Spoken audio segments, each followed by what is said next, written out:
What's going on, guys? I'm back in LA, which only means one thing. I'll be playing on the Hustler live stream later in this video, playing 2550, and the game gets absolutely nuts. What's conveniently also available while I'm in California is Club WPT Gold, and to celebrate the official public launch of the brand new poker site in America is that I'm going to be hosting a $100,000 guarantee tournament with no buy-in required. All you have to do is use my code and have a minimum $20 gold coin purchase on your account, and you are exclusively invited to play in this tournament on March 18th. There's one little twist to this tournament is that I'm going to be rewarding players who play more hands on the site. The more hands you play on the site, the more chips you get entered into this tournament, where there will be $100,000 in the prize pool and you get an exclusive entry and ticket to join. So can't wait to see you guys there. I can't wait to give away $100,000 to some lucky winners of this tournament, and I'll be streaming the whole thing. So if you want to join, click the link in the description below, use the code Rampage, and make sure to purchase the $20 minimum for the gold coins package. Now, without further ado, we're going to talk about this Hustler game, but a fun fact, there was actually an hour or two internet delay before the stream actually started. So during this wait, all the players and us decided to degen with some hands, and we play into one massive PLO pot, where in this hand, I ended up turning the nuts straight with a redraw to a higher straight with 6-3 with a 7 for the redraw. We end up getting it all in for a $40,000 pot. There's a bunch of raising, re-raising, and I'm just all in. $20,000 each heads up against my opponent, who ends up having the same nut straight, the same redraw, and also on top of it, another redraw where all he has to do is hit a 7 on the river to completely scoop the pot. The good thing is that he has a 7, I have a 7, so that means only 2 7s left in the deck, and... Oh no, you have a better one. Yeah, no, 8. Okay. Alright. Once is fine. I don't care. One time? Yeah. Alright, one time. Ready? So I'm fading a 7? 6 or 7. Wow. Only 6, 7. GG. Good hand. Disaster strikes. Oh my god, he hits a 7, and I get scooped in a massive pot very early on into the session in a PLO game, which is very unfortunate. So stuck about 20,000 to start. The very next hand I get dealt, I'm a little bit tilted, and I decided to 3-bet 6-4 of clubs to 1,200. Henry realizes that I might be steaming and decides to 4-bet me to 4,400. And of course, I'm never going to be folding a hand like this. I call in position, hoping to hit some sort of miracle. Off to a flop, we go with over 9,000 in the middle, and it comes king, deuce, 3 with a club. So I got some possibilities with a straight draw, backdoor, flush draw, and Henry throws out a bet of 2,300. I'm obviously going to go nowhere, going to continue with my hand and see a turn which comes the 8 of clubs, bringing in my backdoor flush draw. And here comes the madness. Henry puts in another bet of 7,700, leaving about 18,000 behind. And what am I going to do? I got 6 high and a dream. Calling can certainly work, but maybe I can get him to fold a hand like ace high or just random nonsense that he could be barreling off with. So I close my eyes, stick it all in the middle. Could I potentially just lose 50,000 right off the bat before the stream even starts? Fingers crossed. Luckily, Henry isn't very happy about my all-in and ends up folding. But I end up asking Magic what the river could have been, and it's a beautiful 9 of diamonds, which I'm very happy to see, as I would have bricked all of my draws. So I end up winning the pot with 6 high, detilts me just a little bit right before the stream is about to start. So we ended up playing for an hour. I'm in the game for 100,000, and I've got 90,000 in front of me with the stream starting and the chaos just barely beginning. After the delay, I am down $10,000, but let's get things started right off the bat. Picking up pocket 8 on the button. There's a low jack raise to 300. I make the call, and Jesse in the small blind ends up 3-betting to 1,300. We get the low jack to fold, and obviously going to see a flop with my hand, and the flop comes 8-5-3. Damn right, that is top set in a 3-bet pot. Jesse decides to be a little sneaky and puts in a check, and I, of course, with a set, got a bet here, and I make it 1,000. It's a dream scenario as I see Jesse now reaching for more chips and check raising to 3,000. Well, I got some bad news for you, buddy. It's not going to stand for 3,000. With top set, I want to get all the money in the middle. I put in another raise this time to 8,000, and oh my god, what is happening? He 4-bets to $20,000. I've got the nuts. It's top set. Okay, I don't want to scare off my opponent. Just going to make the call, even though he doesn't have a whole lot moving forward in this hand. The turn is a clean jack of spades. He goes all in, and what am I going to do? Snap call with a set of eights and an $80,000 pot. Jesse has pocket aces. He wants to run it twice, and yeah, we can run it as many times as you want, Jesse. Happy to get action here. He's going to take down a really big pot as I boat up on both of the rivers, and we're going to take down $80,000 here. But this $80,000 is not going in my pocket. It's going to you guys in the $100,000 free roll that I am hosting on Club WPT Gold. If you sign up with my code Rampage and just deposit a bare minimum, you can join in, and the free roll is going to start on March 18th. So you got some time to play some hands, make an account. I'll see you in this free roll. With a fresh $40,000 in my stack, we pick up Jack 8 of diamonds, and there's a limp and a raise to 500. Well, gonna put in a 3-bet in this spot to 2,500. Meiji is definitely one here to battle, and he makes the call. Going heads up, the flop comes Queen 8-4 with middle pair. Kind of dicey with putting more money into the middle, so I start off with a check, seeing what my opponent does, and he ends up checking this one back. When the turn is the 6 of clubs, bringing in a backdoor flush draw, I check once again, and now he fires out a bet of 3,200. Trying to piece together what's going on in this hand. Could Meiji really have checked a queen on the flop? Not 100% sure, not really believing him just yet. I make the call. The river now comes the 4 of spades. Spades gets there, and I check once again. Getting a little dicey as a flush draw gets there, and I've got the second pair, and this time he fires out 12,000. Wow, I really don't believe him here, especially with how much time I'm taking. The more I'm thinking about it, the more I really just don't think my opponent can have such a strong hand. Putting a pot-sized bet on the river after all the action checked through on the flop. So going over my options, definitely folding seems fair, raising seems pretty crazy, and calling off is definitely something I'm known to do. So I end up paying to see what he has, and I get the bad news, losing a pretty big pot here to Queen 10 of diamonds. Really swinging early on in this stream game, win an 80K pot, lose a 35K pot. Hopefully the next one goes better with a hijack raise, cutoff call, button call, and I've got kings in the straddle. Lovely time to see such a premium hand, especially after losing a big pot. I 3-bet to 3,300, and I get the cutoff and button to come along for a call. So I'm out of position, and the flop comes 10-9-4 to spades. Definitely torn between how much I want to bet here, and I definitely think checking is a route that I'd like to go down. So I check, playing a little sneaky with my overpair, and the other players check back. Now the turn comes the 7 of spades, so a flush draw completes. Definitely not loving this card, and as played, I'm going to check once again, see what my opponents do. The cutoff throws out a small bet of 3,600. Button makes the call. Now, I'm kind of torn between all my decisions here. On one hand, the flush has completed, the board is pretty connected, and I've just got top pair and no redraw to a flush. I cover both of my opponents, and I just end up thinking, if they have a flush, they deserve the pot. I put them all in, wrote 27,000 effective. The cutoff quickly folds, but Henry is a little bit suspicious of what's going on here. He takes his time, doesn't seem like he wants to fold his hand, and when you look at the graphics, it makes sense. He's got a pair and a straight draw, a whole lot of equity going on in this pot, but he ends up relinquishing his cards, and I'll take down another pot here. It wasn't bluffing with kings, but I definitely didn't know if I wanted to face a snap call. Either way, I'll take down the pot and win this one. With the action flying, chips going left and right, there's another raise, and EFAN 3-bets to 2,400. I'm up a good chunk at this point, but I'm not going to play scared, and with ace-5 offsuit, I think EFAN can definitely get out of line sometimes, so I 4-bet this one to 7,000. Action folds all the way back to EFAN with about 35,000 behind, and he doesn't look like he's folding upon initial review. And that is sadly not the option he takes, as he goes all in for his stack. I gotta get out of here, unfortunately. And moving on, after torching off 7,000, we pick up another spot where the cutoff raises to 400, button 3-bets, and I've got jacks, another premium, and I've obviously been putting money in pretty light. Why not put in more money with a good hand? I 4-bet to 6,000, and I only get the button player to make the call.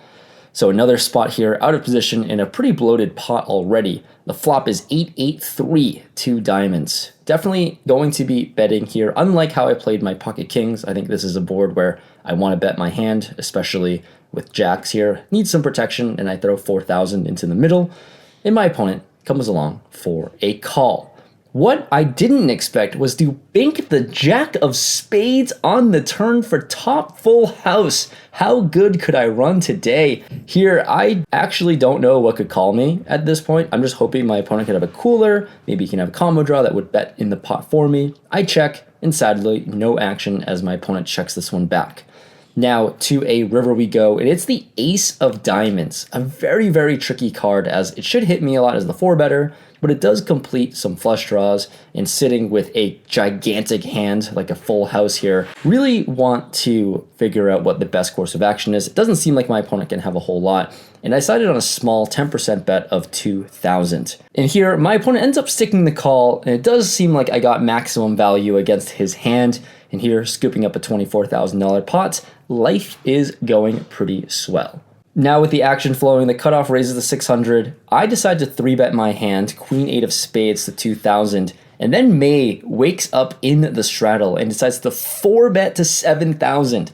The cutoff folds, and here we definitely have a decision to make. I think on the surface, folding seems to make some sense, but in an action-packed game like this, I really don't think folding is a really good option here, especially with how many chips we are playing deep. I mean, my opponent's got $85,000 in front of him, and we could definitely play a big one, and this seems like a pretty good candidate to put in a 5-bet bluff. Really put my opponent to the test. I think he can be 4-betting really wide and with some mediocre strength hands, and I can put them in a pretty bad spot when I make it $18,000.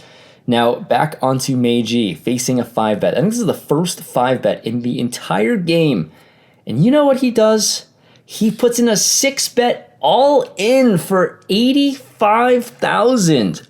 Oh my god. I have to fold, so I will fold, but it's a very painful, annoying one, especially when everyone has to show their cards. He's got ace 10. He is a complete savage. Got to give him all credit and props to be putting in ace 10 suited for $85,000. He's certainly earned this pot as I give him my 18,000, and we try to move on. As the very next shuffle, I pick up 10s in the cutoff, and Henry raises to 1,000. I 3-bet to 3,500 with a pretty good hand, and obviously it looks like I'm steaming after 5-bet bluffing, but now back to Henry, who decides to 4-bet himself to 12,000. I don't necessarily think this is another good candidate to 5-bet, but maybe. I mean, given the dynamics, I literally just put in $18,000 with Queen 8. So with pocket 10s here, I'm just going to make the call, see a flop in position, and it comes King Queen 3. Dear goodness. He throws out 5,000 in the middle. I immediately throw my cards into the muck. And this is, my friends, how you lose $30,000 in literally 2 minutes. Swinging downwards, feeling pretty bad about it, but no time to waste. Next, Henry raises to 500, and I'm in the straddle and make the call with 7-3 of spades. The flop comes 6-6 deuce, 2 spades. Overall, pretty good flop for me. I check it to Henry, and he bets 800. And now I definitely could continue with a call, but I really like the idea of putting in a pretty big raise. So I make it $4,000 to go. It's about 5x his bet, and Henry doesn't really fold very much, I must say. Given all the footage I've seen, he likes to battle and play some hands. He makes the call, and we see a pretty dicey 8 of hearts on the turn. Now brings in a backdoor flush draw, and I've got a decision to make with how much money I want to put in the middle, or if I want to put none at all. Ultimately, I'm going to be ultra aggressive. I mean, I just lost 30,000 in 2 minutes, so let's put in 15,000. Let's try to lose more into this pot here.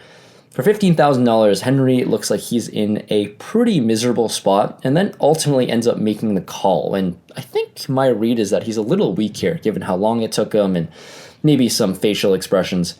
Anyways, now to the river we go. I'm going to need a spade here. Please, dealer, it's the ace of spades. Whew, okay. It's always a really good feeling to be bluffing the flop, bluffing the turn, and then not having to bluff on the river. I'm going for it all. $28,000 behind. I'm all in. And Henry now once again put into what seems to be the torture chamber. And I actually have no idea what kind of hand he could have at this point, but 10 deuce of hearts is not one that I expected him to have, and ultimately he ends up talking himself into a fold, which is the right one, and I'm going to win with a very lucky flush on the river.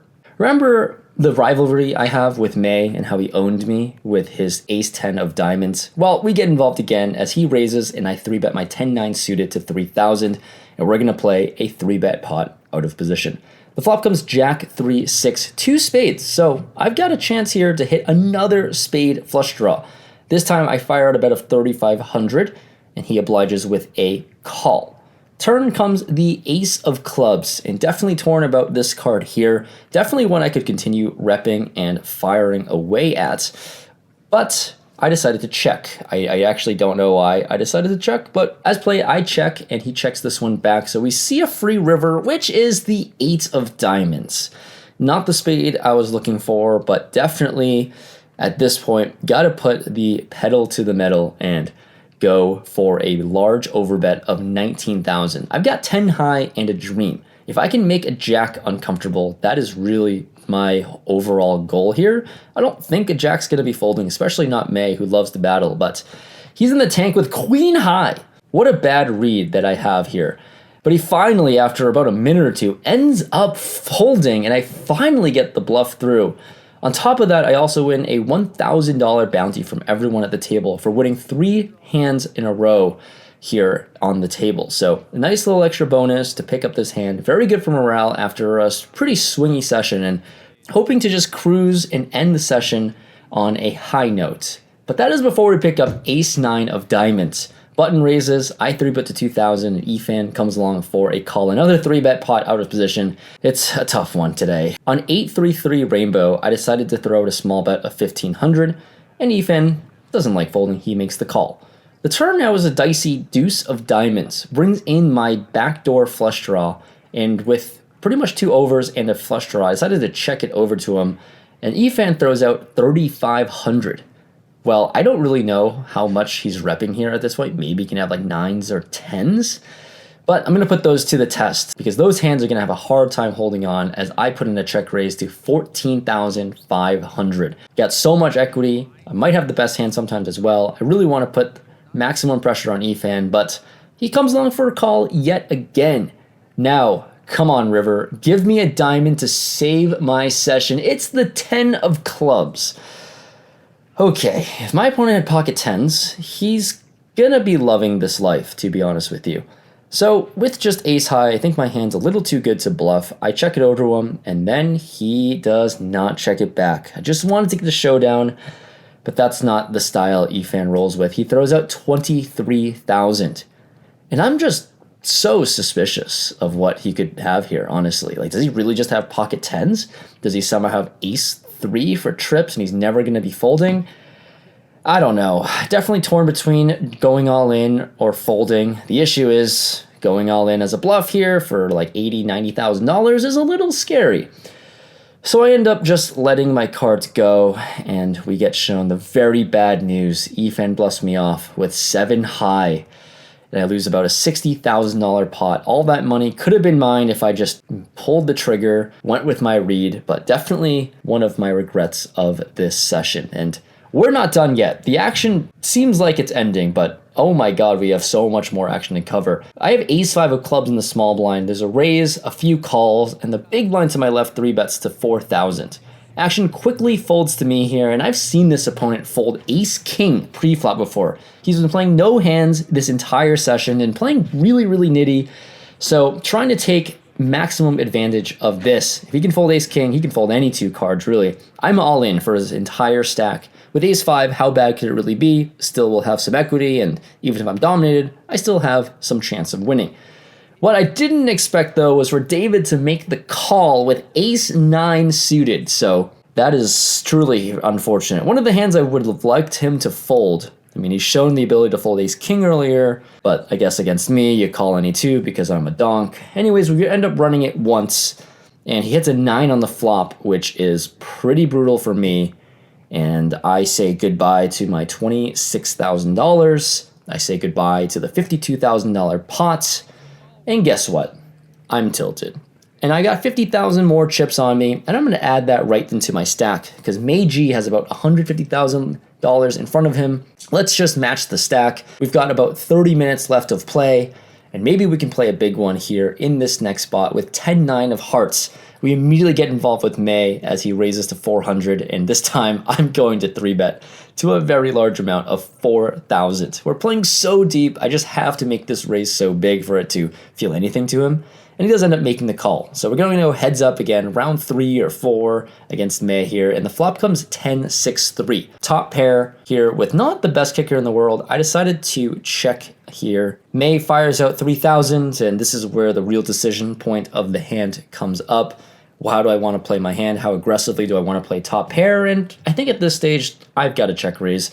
Got to protect my top pair against some overcards he may have, and I make it 14,000, and quickly May will fold. So gonna scoop some more chips my way, a little bit of a rebate after that $52,000 pot I lost, and we're gonna end up right into the last hand of the night, this very action-packed night. I've got ace king of clubs with a cutoff raise, and I'm gonna 3-bet to 3,500. Gonna 3-bet Meiji yet again, and round 5 ensues as we play another heads-up pot, and I'm out of position yet again on king queen 10.